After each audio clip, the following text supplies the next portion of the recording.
و هغه خبرې چې باید له نورو پټې وساتل شي.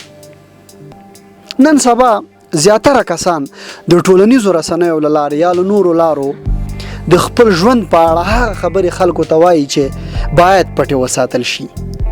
په دې ویډیو کې ځینې هغه خبرې درته ښیو چې له هیچا سره باید شریک نشي. لومړی اقتصادي حالت مو، څومره ګټئ، څومره ځمکه لرئ، څو په جب کې لرئ، د څو روپیو موټر لرئ او داسې زښتې زیاتې نورې خبرې. شتمني او بېوزلي مو که نورو ته په ډاګه کړه، ستاسو پر وړاندې د هغوی چلند کې هم بدلون راځي. د بیلګې په توګه که تاسو تر هغو کمې پیسې ګټئ او هغوی خبر شي نو بیا هم هغومره ارزښت درکوي یا په عامه اصطلاح ځان در باندې جګ نیسي.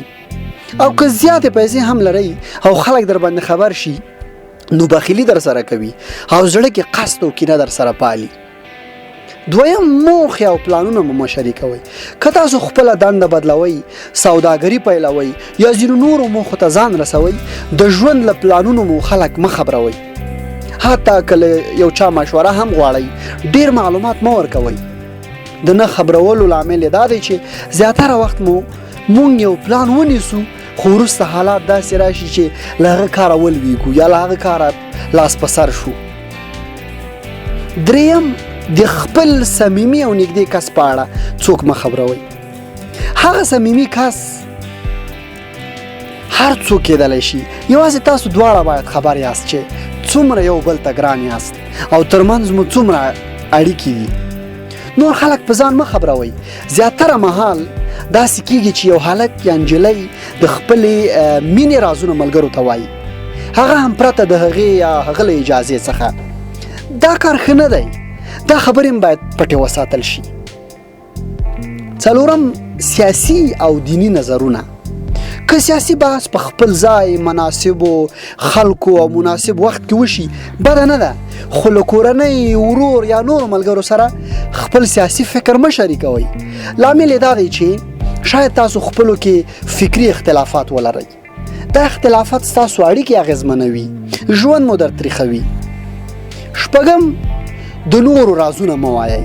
هر کله چې چا درته د راز خبره وکړه باید چې نورو ته یې ونه وایو، ولو که هغه کس در باندې ډېر ټینګار هم وکړي چې چاته یې مه وایه یا هغه ټینګار وکړي چې چاته یې مه وایه، نو تاسو بیا هم هڅه وکړئ چې هیڅ چاته د هغه رازونه او خبرې شریکې نه کړئ.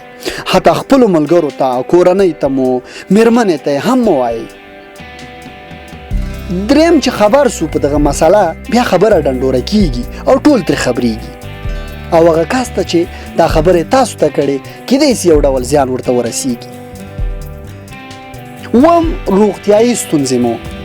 که روغتیایي ستونزې مو لرلې نو ښه ده چې ډاکټر یا متخصص کس سره شریک شي. خو که هر چاته لګیا یې او خپلو ناروغیو په اړه ورته وایئ نو دا بیا ښه کار نه دی.